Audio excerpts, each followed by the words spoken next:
அதிமுக சட்டமன்ற உறுப்பினர் C V Shanmugam சபாநாயகரை சந்திக்க நேரம் கேட்டுள்ளதாக தற்பொழுது தகவல்கள் வெளியாகியுள்ளது. அதிமுகவில் பல்வேறு உட்கட்சி பூசல்கள், கருத்து வேறுபாடுகள் தற்பொழுது நடைபெற்று வரும் நிலையில் இன்று சபாநாயகரை சி வி சண்முகம் சந்திக்க இருப்பதாக தகவல் கிடைத்துள்ளதை அண்மை செய்தியாக பார்த்து வருகிறோம். இந்த சந்திப்பிற்கு பிறகுதான் என்ன நோக்கம் என்றும் தெரியவர வாய்ப்புகள் இருக்கிறது. இதுகுறித்த கூடுதல் விவரங்களுடன் செய்தியாளர் நௌஷாத் இணைப்பில் உள்ளார்.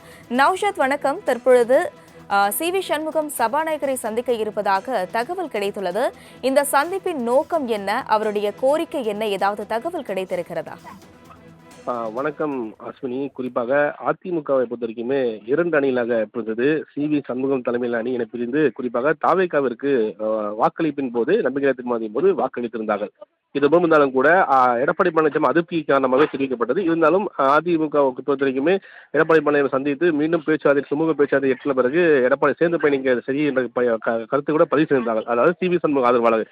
இதுவும் இருக்க அதிருப்தியில் இருந்த விஜயபாஸ்கர் அவர்கள் நேற்று அதிகாரப்பூர்வமாக ராஜினாமா செய்து விட்டார். குறிப்பாக ராஜினாமா செய்துவிட்டு தாவேகா இணையப்போவதாக ஒரு கேள்வியான எழுப்பப்பட்ட அது பரவலாக பேசப்பட்டு வருகிறது.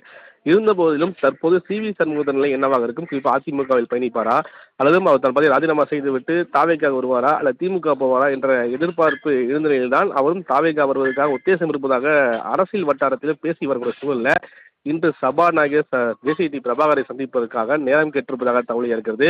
அவர் சந்திக்கும் பட்சத்தில் மிக முக்கியமாக ராஜினாமா செய்வதற்கான கடிதத்தை கொடுப்பாரா, அல்லது மிக முக்கியமாக ஏற்கனவே அந்த 25 சட்டமன்ற நடவடிக்கை எடுக்க வேண்டாம் என எடப்பாடி பழனிசாமி கேட்டுக்க நிலையில் அக்ரி கிருஷ்ணமூர்த்தி ஒரு வழக்கம் தொடர்ந்திருக்கிறார்.